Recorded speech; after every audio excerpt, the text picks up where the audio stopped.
Hello all my friends at Scioto County Daily News. My name is Asta and today we're going to be talking about road tripping. Life can get a little bit monotonous. One of the ways my family always tried to combat that growing up is by going on small little day trips or weekend trips. Little road trips like going to the Air Force Museum in Dayton, or just finding a nice spot to go camping or just hiking or fishing. But road trips can be a bit rough, a bit expensive, and a little bit hard to plan around, especially when you don't have that much time. Here are a few tips to get the most fun out of your spontaneous adventure. Number 1. Pack snacks. Now for me, this has always been by far the most important thing that we do. Surprisingly, during a road trip, you get really hungry for someone who's sitting there not doing anything.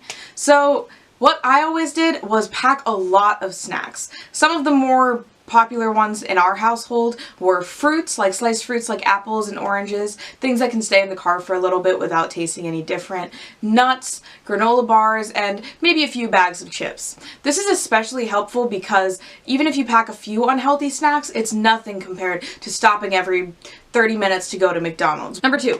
Car games. Now, again, this is something that I've always done a lot, and it was especially essential when you've been sitting in the car for like 2 or 3 hours and you're sick of staring at your phone, and especially with kids, like, it's a good thing to kind of get them away from just watching a movie and watching Netflix and actually interacting, even if you're just sitting there doing nothing. It's great family fun. So a few of our favorite ones were the guessing game, what we called, which was pretty much like 20 questions. You just think of something and then everyone else has unlimited number of questions to figure out what you're thinking about. Another one is the license plate game, where you try to spot license plates from every single state. And then the celebrity name game, which is just like coming up with a celebrity name and having to riff off of that for the rest of the car ride. Yeah, it really just keeps you entertained, it keeps you talking to each other, and a lot of fun family memories can come from that. Number 3, make the most of your stops. Let's face it, no matter how diligent you guys are, you're going to have to make some stops. And when you're doing that, you should try to make them kind of fun so that the road trip doesn't seem as long. Some of our favorites were scavenger hunting at like a gas station, so like you have to find a certain brand of chips, or you have to like go to the back and find like the third Diet Coke in the aisle. Stuff like that. And it's really great because not only is it a lot of fun for the whole family, but you also get up and get around and get moving. That's much better for your health because sitting in a car for extended periods of time can really mess with clotting and with your muscles as well. And it'll tire out the kids a little bit so that when they get back in the car they can kind of take a nap maybe. Number 4, plan for the worst. Now this one isn't as fun, but it's really necessary.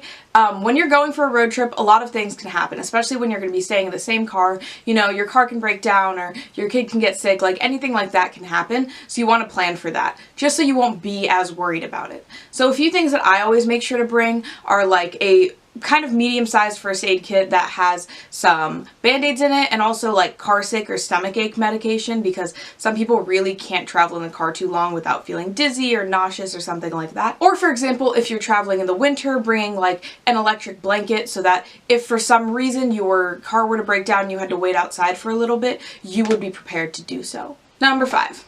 Now lastly, don't be afraid to be a little bit spontaneous. This has always been my favorite part of road trips. And what I'm talking about is when you're going for a long drive, especially in the Midwest, you tend to come across a lot of different things. Maybe there's just a really nice spot where you can stop and watch the sunset or take some family pictures. Take advantage of that. Or maybe you've been driving for a couple hours and you see a sign for some weird antique shop coming up on your next left.